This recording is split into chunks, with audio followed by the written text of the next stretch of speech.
When it comes to being a berserker, who really deserves the title of being the most insane? That's pretty much the thread that we're going in on. They say which servants are the strongest or would be the strongest in their berserker class. With berserkers like Heracles, Lancelot, and Lubu, while they're still incredibly strong, they lose access to their strongest noble phantasms and skills, so they're actually weaker than if they were in their other classes. So which servant would be strongest as their berserker class? Even if we've never seen him and probably won't, shouldn't a berserker Achilles be his strongest class? Considering his most famous story was him raging on the Trojan battlefield to kill Hector. The Iliad is primarily about his rage. By the way, if you haven't already, make sure you guys sign up for the Patreon. You get access to early content and priority on your request. So as you can see,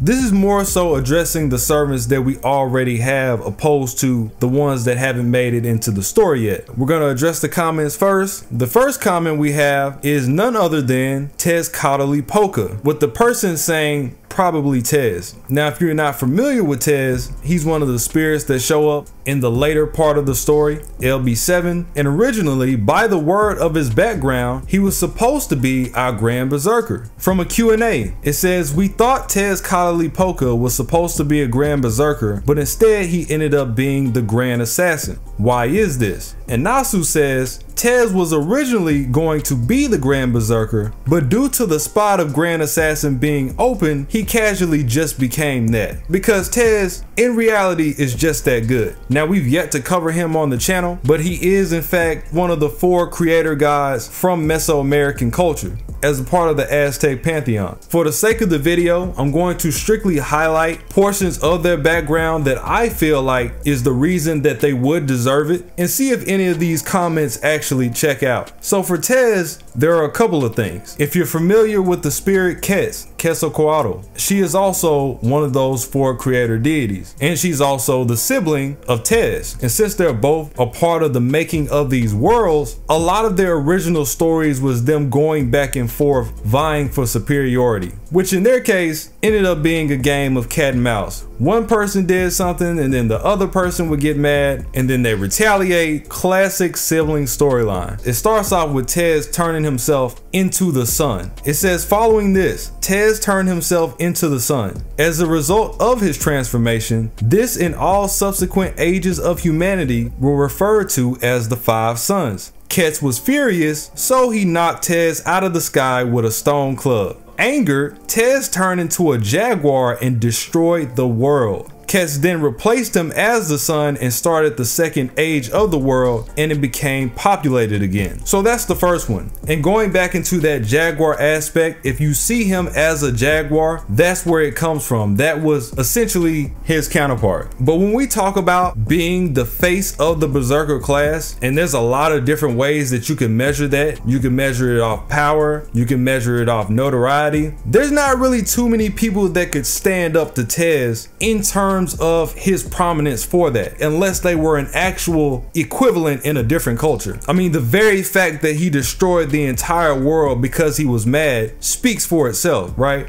And that's just one thing. After Quetz started his world, Tez overthrew Quetz, forcing him to send a great wind that devastated the second world, and the people who survived were turned into monkeys. Talalo, the god of rain, then became the sun. But he had his wife stolen away by Tez. Angered in turn, he would not make it rain for several years until, in a fit of rage, he made it rain fire. So here we have it again. And this is the thing with Tez. For any story that you pull from a spirit that seems like they're really having a fit of rage, looks like them just throwing a temper tantrum in comparison to Tez destroying the world multiple times over. It just pales in comparison. My main thing is his ritual, the Toxcoatl. It says Tez's main feast was the Toxcoatl, which occurred during the 5th month of the Aztec calendar, where they would do an actual human sacrifice because the people knew not to forego the worship of Tez on that level. The preparations began a year in advance when a young man was chosen by the priest to become the likeness of Tez. On the day of this festival, a youth was slain who for an entire year previously had been carefully instructed in the role of being the victim. He was selected from among the best war captives of the year, and must be without a spot or blemish. And he assumed the name, the garb, the attributes of Tsiah himself. He was an invisible, omnipotent creator god, patron deity of warriors, and as the bringer of both good and evil, he was the very embodiment of change through conflict. Given the origin story of Tsiah, people already knew not to play with him, and so they respectfully gave up that sacrifice in fear that he might come through and destroy the world again like he had already done before. You know, they're real in tune with cannibalism and human sacrifice. That was just a part of their culture. That's just what it was. So Tsiah being at the top of the comments and the first person that gets suggested, it's on par for the course. I wouldn't disagree with that. And it really speaks to his power when you see how instead of being Grand Berserker like he's supposed to, he sees the position for Grand Assassin open, literally walks next door and says, oh, I'll just take that spot. We can do either one. He was just like that. Ruler, all of that. I can imagine Ashwatthama, Achilles, Roland, but especially Enkidu in his primal clay monster form, and Cuchulainn in his abominable Rheastrad, or in other words, his warp spasm form. Yeah, all of these are sound too. We'll start off with Ashwatthama. We already know from the position that he played in the story, his entire existence literally bleeds rage. I've been down with Ashwatthama since he first came out in JP, and I started looking into his lore in the Mahabharata itself. Going back to that episode, Ashwatthama is on the side of the Kauravas, and the other side is trying to make a plan to take the lead. It says Krishna hatches a plan for Bhima,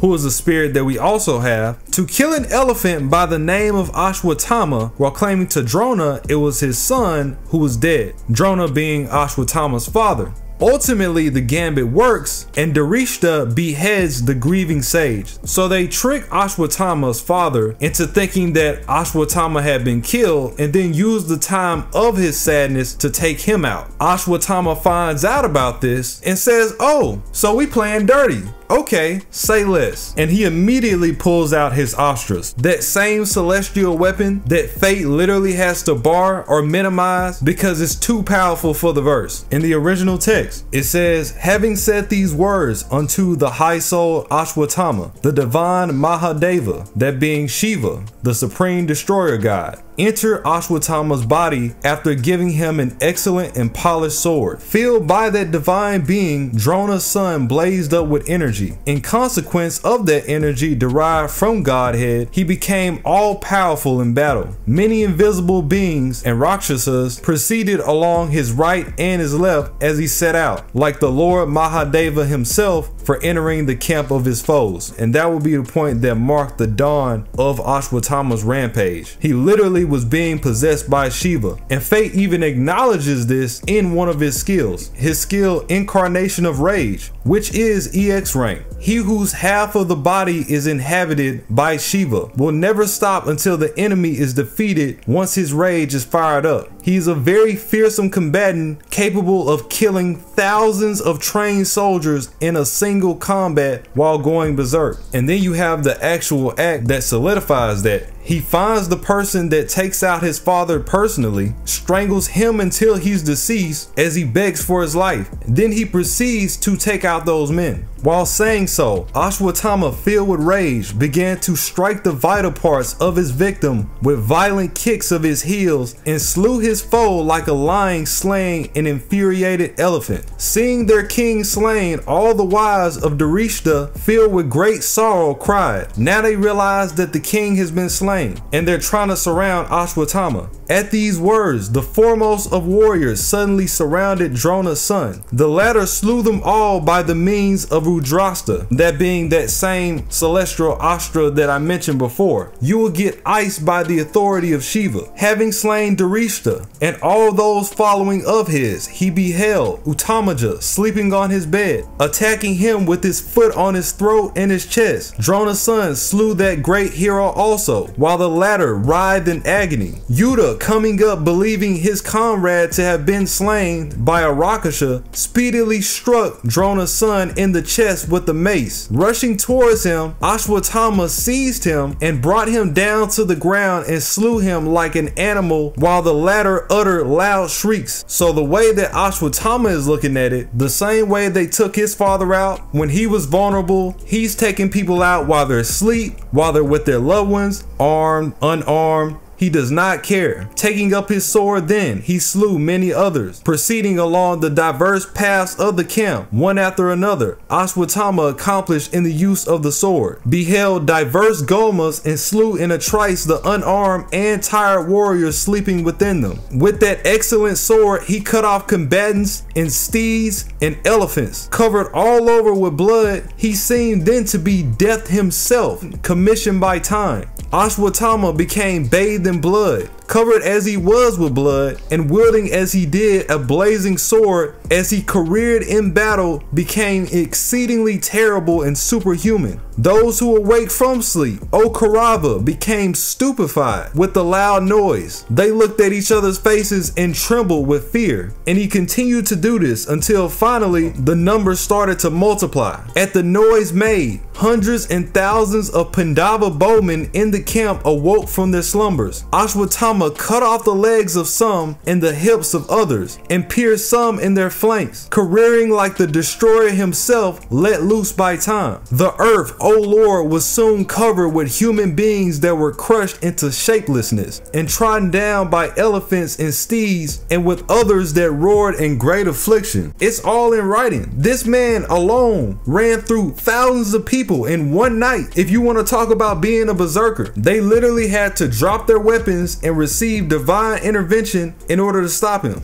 As Ashwatthama careered in this way, slaughtering thousands of men, the deep night became more terrible in consequence of the darkness that set in. The earth became terrible to behold, strewn with thousands of human beings dead and dying, and innumerable steeds and elephants. So Ashwa, for sure, I get that. And to look at another one of his skills, that being revered warrior, at A+, a sublimation of the anecdote in which he was praised as the best warrior in the Mahabharata, ranked equal to Arjuna and Karna. But again, he doesn't get the same press as them, so a lot of people may not know. Although his social status is a Brahmin, combined with violation of the warrior code and incarnation of rage, he becomes a mad warrior superior to a berserker. So the skill itself is saying that he would be higher than a berserker class because he's so in tune with it. It's not like he loses his rationality, but his tolerance to weak points is slightly weakened due to being in a state of extreme fury. When it comes to one of his astras, it says the Brahmashi is the most destructive weapon described in the ancient Indian text, capable of ending the existence of gods or devas. It is thought that the Brahmashi is superior to the Brahmastra, which we know characters like Rama, Karna, and Arjuna also have, and causes chain reactions of massive explosions and ways to annihilate any desired entity of the universe or even the universe itself. The weapon manifests with 4 heads of Lord Brahma at its tip. This weapon can be invoked into any object, even to a blade of grass. In the Mahabharata, it is explained that when this weapon is invoked, it blazes up with terrible flames within a huge spear of fire, numerous peals of thunder to be heard, fissures start on earth, rivers become dry,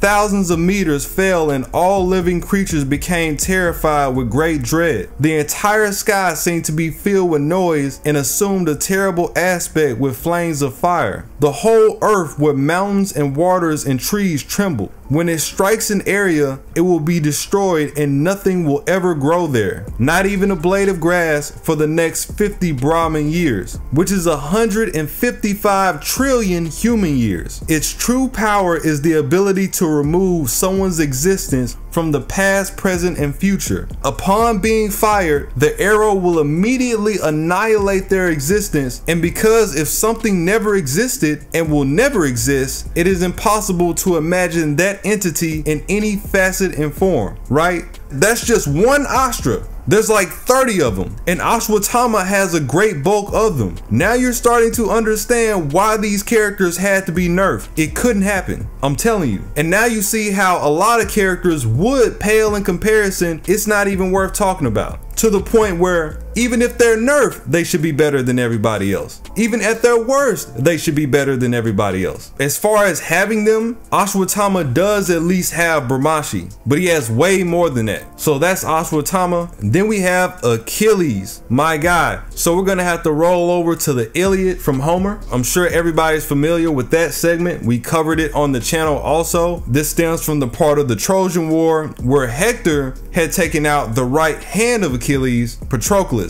and he was far beyond being pissed off. He was in a seething rage. As he was thus pondering, the son of Nestor came up to him and told his sad tale, weeping bitterly the while. Alas, he cried, son of noble Peleus, I bring you bad tidings. Would indeed that they were untrue. Patroclus has fallen, and a fight is raging about his naked body, for Hector holds his armor. A dark cloud of grief fell upon Achilles as he listened. He filled both hands with dust from off the ground and poured it over his head, disfiguring his comely face and letting the refuse settle over his shirt so fair and new. He flung himself down all huge and hugely at full length and tore his hair with his hands. Then Achilles gave a loud cry, and his mother heard him as she was sitting in the depths of the sea by the old man her father. And this of course is the part where Achilles would just sit in the tent for a good portion of the war because he was so traumatized. He was stuck, like he wouldn't do anything. That is until he finally comes out for the get back on Hector. Hector, you deemed that you should come off scatheless when you were spoiling Patroclus, and recked not of myself who was not with him. Fool that you were, for I, his comrade, mightier far than he, was still left behind at the ships, and now I have laid you low. The Achaeans shall give him all due funeral rites, while the dogs and vultures shall work their will upon yourself. So at this point, Hector is pretty much begging Achilles not to do him too bad. And Achilles essentially said, you'll be lucky if I didn't cut you into pieces and eat your flesh myself. Dog, talk to me not neither of knees nor parents. With that, I could be as sure of being able to cut your flesh into pieces and eat it raw, for the ill have done me. As I am that nothing shall save you from the dogs, it shall not be. Though they bring 10 or even 20-fold ransom and weigh it out in front of me on the spot. You can say what you want to, you can bring the money and they can ask for your body back. They're not getting it. And this is when Achilles finally ties his body to the chariot and literally starts dragging him around to flaunt his death. On this, he treated the body of Hector with contumely. He pierced the sinews at the back of both of his feet from heel to ankle and passed thongs of oxhide through the slits he had made. Thus he made the body fast to his chariot, letting the head trail upon the ground. The dust rose from Hector as he was being dragged along. His dark hair flew all abroad, and his head, once so comely, was laid low on the earth. This doesn't even include all the people that Achilles ran through in order to get to Hector. Left and right, everybody was getting murked. There's too many to count. If you were in between him getting to Hector, you were getting blamed. Again, Achilles for sure deserves his Berserker form more than most. I don't necessarily think that would make him better because they would probably take things from him, but it would still be nice to see. Then we have Roland from Orlando Furioso. You have his episode that stems from him going into a fit of madness where he took off all of his clothes and he started to go on a rampage. It says, tired and afflicted, thus he slumped to earth and gazing at the heavens said not a word. Without food or drink he lay, while the birth thrice of the rising sun new light conferred. His wound pained him ever with the dearth of hope, and both his mind to madness stirred. Moved to frenzy at length on the fourth day, he stripped off his armor, casting it away. Here he hurled his helm, and there his shield. His chainmail far off, his breastplate further, all through the wood and scatter far afield, lay the lodging places for his armor, and then rent his shirt, the rest did yield. His hairy chest and back he did uncover, and upon that dreadful frenzy he began, the strangest ever seen in mortal man. So this is at the portion that the woman that he wanted to be with, Angelica, essentially ended up with another man, which caused Roland to lose his mind because of it. He starts off by running through the woods, just straight up cutting down trees, pulling them out the ground with his hands, and the shepherds nearby are trying to figure out what's going on. On a closer view of this wild display and the extremes of strength Orlando showed, they turned to flee every and which way, as men do in fear, careless of their road. For the madman seemed at their back alway, so he was, and he caught them when they slowed, plucking off a shepherd's head as one might an apple from a branch or a blossom bright. So he's catching these shepherds and he's beheading them, all while taking off all of his armor and running around naked with his blade. Again, if this isn't being a berserker, I don't know what is. What class do we get him in? Saber.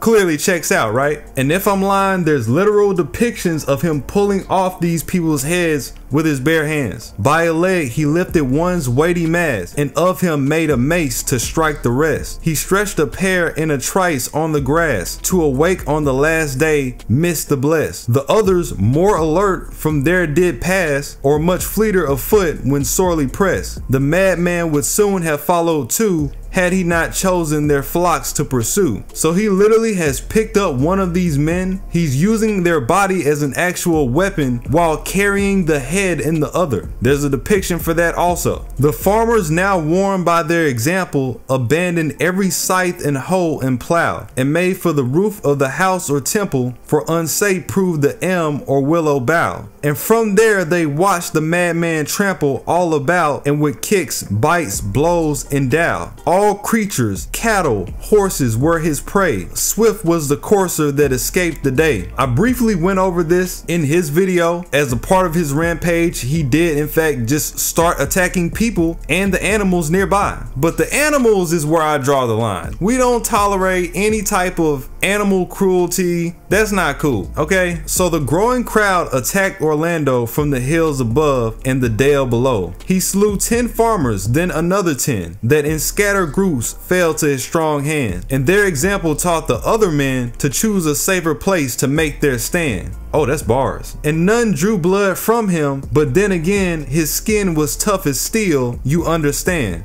The diamond body, where he can't be harmed to a certain degree, the poem is acknowledging that too. As guardian of the holy faith, the Lord such protection to the knight did afford. And Orlando, as no other sought renown, made his way to the neighboring town. Since the citizens had fled the place in fear, he found not a soul there, great or small, but copious stores of food far and near. To a man as all else in hunger's thrall, and so he there employed his hands and jaws on whatever he found with scarce a pause. So by this point, he's gotten through the farmers, the shepherds, he's went into the town, and now he's pillaging the food stalls. He's eating everything in sight, and dare anybody try it. From thence he roved about the country, hunting down every creature that he saw, scouring the woods and fields in his frenzy, slaying now a deer, a goat, whatever they bore. Off the bear or a wild pig he would harry, and with his bare hands their deaths ensure, gorging on the flesh and hide and all of whatever living things to him might fall. And here you can see he's choking bears out with his hands alone, and there's multiple of them. Roland should have his berserker class. And then we have Enkidu. Now Enkidu pretty much goes without saying. You know, we did the entire berserker video for him, how he should be at the very least candidate for a grand berserker as one of the people above all, with his relationship with Gaia, with him being nerfed multiple times in the story, and even the story of Strange Fate saying he will be actual god level if if he was summoned in that class. And of course, you can't leave out Cuchulainn, which in part we kind of got a semblance of with his Ku-Alter form, but at the same time, it's still not exactly his warp spasm form, more so like a pseudo what-if version of it. It says the first warp spasm seized Cuchulainn and made him a monstrous thing, hideous and shapeless, unheard of. His shanks and his joints, every knuckle and angle and organ from head to foot shook like a tree in the flood or a reed in the stream. His body made a furious twist inside his skin, so that his feet and shins switched to the rear, and his heels and calves switched to the front.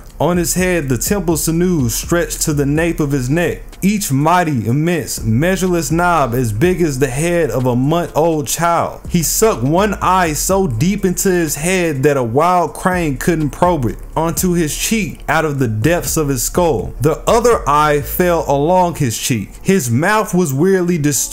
His cheek peeled back from his jaws until his gullet appeared. His lungs and his liver flapped in his mouth and throat. His lower jaw struck the upper, a lion-killing blow, and fiery flakes large as a ram's fleece reached out his mouth from his throat. The hair of his head twisted like the tangle of a red thorn bush. If a royal apple tree with all its kingly fruit were shaken above him, scarce an apple would reach the ground, but each would be spiked on a bristle of his hair as it stood up on his scalp with rage. He attacks the army and kills hundreds, building walls of corpses. So yeah, you can tell just by the description, this one will be way more unsightly and way more beast-like than his Ku-Alter variant. He's got his eye hanging out of his head, body parts are being literally rearranged, organs coming out of his mouth, the spikes protruding. That's something that you can also still kind of see, but you can definitely imagine it in a different way. And Mordred, if you take into account the part of the background where she lost it, especially considering that she already has Berserker-like characteristics without even being one. She fit right in. Merlin, that's another one that I'm still waiting on. I think a lot of people don't know that Merlin also had the madness motif in his background. It's just that a lot of people, when they think about Merlin, they think of him as a mage, so it hardly ever gets addressed. It says in Welsh poetry, Merlin was a bard driven mad after witnessing the horrors of war, who fled civilization to become a wild man of the wood in the 6th century. He roams the Caledonian forest until cured of his madness by Kentigern. Geoffrey had Merlin in mind when he wrote his earliest surviving work, The Prophecies of Merlin. And this would work even better with his fake counterpart because he's taught Arthur personally in combat and he has Excalibur himself.